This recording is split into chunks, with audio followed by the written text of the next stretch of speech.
Bismillahirrahmanirrahim. Assalamualaikum warahmatullahi wabarakatuh. Selamat pagi, salam sejahtera bagi kita semua. Om Swastiastu, Namo Buddhaya, salam kebajikan, kindness, greetings for everyone.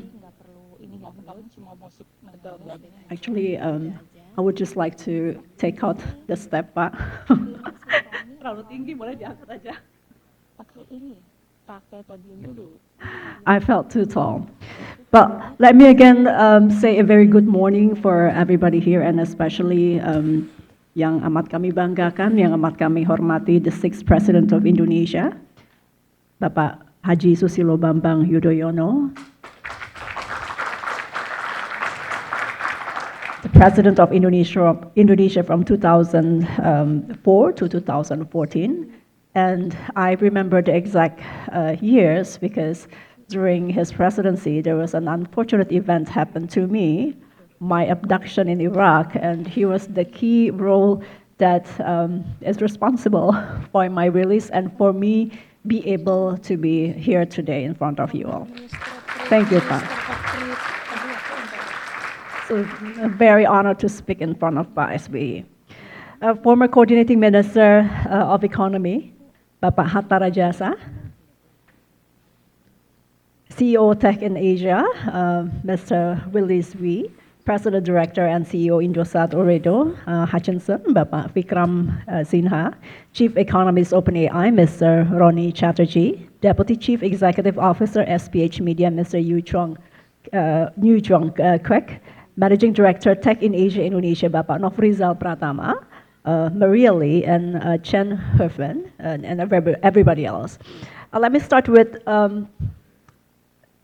saying that within the technological globe today, it usually takes billions of dollars to make a big splash, or so many believe. However, we know there was a surprise coming from Asia, specifically Hangzhou, China, which had a relatively small investment that had yet a global impact. A $6 million investment in China has changed the global artificial intelligence landscape. DeepSeek, an AI model from a startup in Hangzhou, launched in December 2024, has shocked the global AI industry by causing a decline in the market value of technology companies in America by up to $593 billion. To give a broader perspective, Indonesian Decacorn, for example, companies like Bukalapak, needed investment valuation of $1.5 billion, and Gojek secured $0.5 billion for Sahabat AI. Of course, this technological development opens a new chapter for the development of the digital ecosystem, especially in the field of AI, because the latest model from DeepSeek is open source, with costs for developers also, of course, lower than other commercial AI models available on the market today. So today's presentation material will review several topics related to the theme of Asia's AI opportunity, a challenging topic because AI is a new technology that every country, including Indonesia, is competing to master. Now, we notice that digital transformation has brought about major changes or digital disruptions that cannot be avoided. Artificial intelligence, or AI, is no longer just an innovation, but also a game changer that redefines the way we work, the way we interact, and of course, the way we build our future. AI has a multifaceted role, namely not only as learning machine, but can also be a driving force for the national economy. AI can also act as a strategic asset because it opens wide and huge opportunities in various sectors, from industrial sectors to also public services. However, the use of AI must be accompanied by responsibility and continue to prioritize ethics, transparency, and support by the whole welfare of humanity. AI is a growing technology that defines the future that we will achieve, and this technology is not just an option for Indonesia. We believe that Indonesia must also take a position through adaptation and at the same time leading the direction of digital transformation within the region. Now, the development of AI technology has significantly changed the global landscape.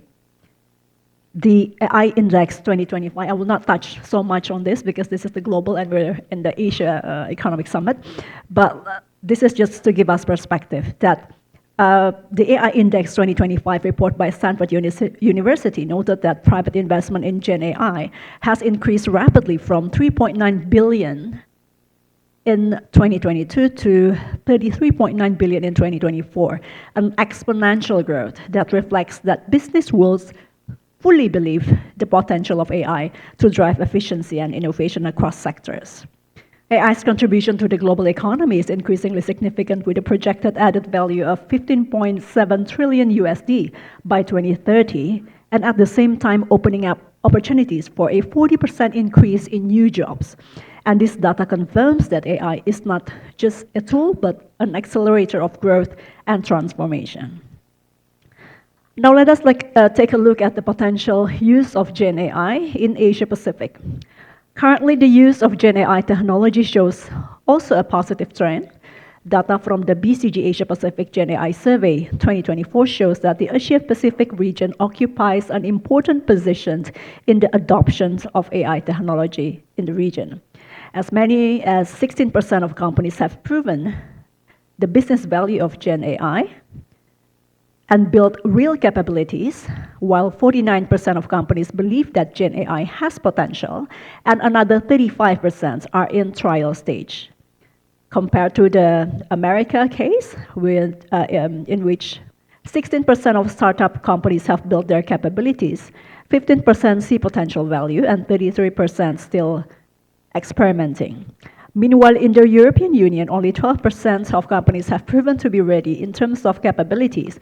47% have only seen potentials, and 39% have entered the testing phase.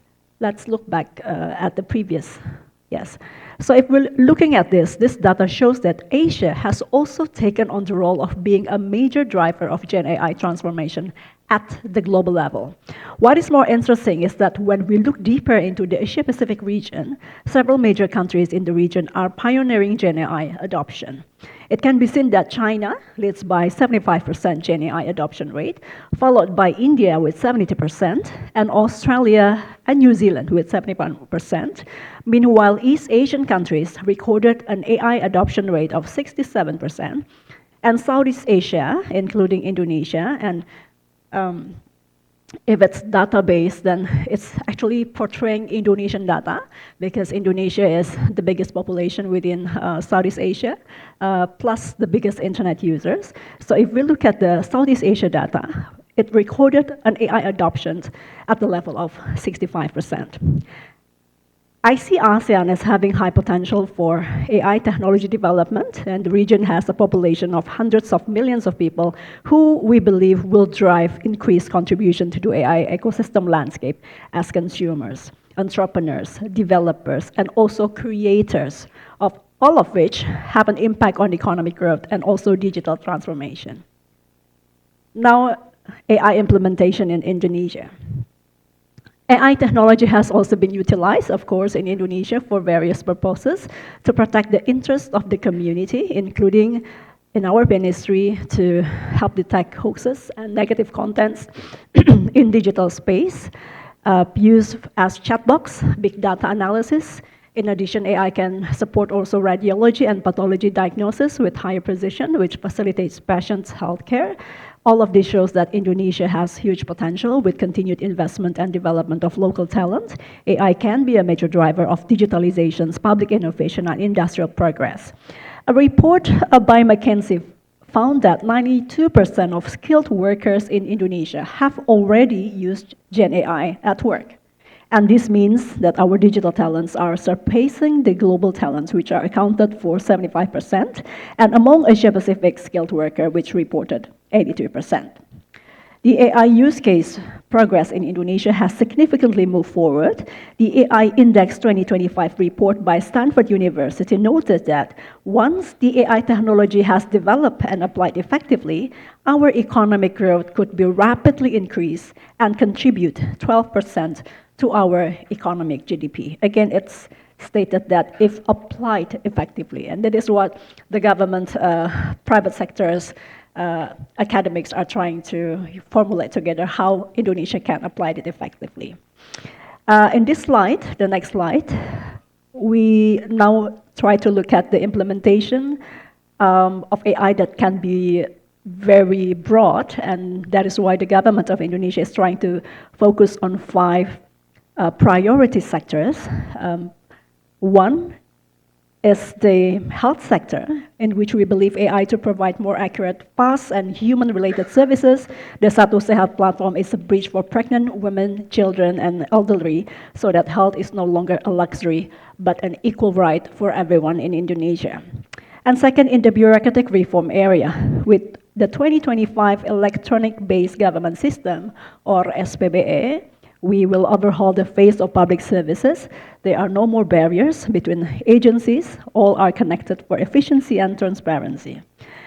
Third, in digital talent education, we prepare the next generations to not only be users of technology, but also creators. With flexible and adaptive learning, everyone has the right to grow and shine.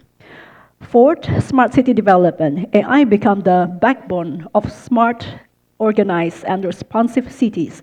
Working with the best campuses, we create comfortable and efficient living spaces for urban communities. And of course, the fifth one, being one of the top priority of President Prabowo Subianto, is in the field of food security. In the fields of rice fields, AI works silently, reading the weather, calculating the harvest, and managing distributions, all to ensure that none of our people go hungry. In the St. Petersburg Economic Forum, President Prabowo has stated that Indonesia has to feed an extra 5 million mouths every year. So this is a big challenge, and thus becomes one of the priorities of the current government.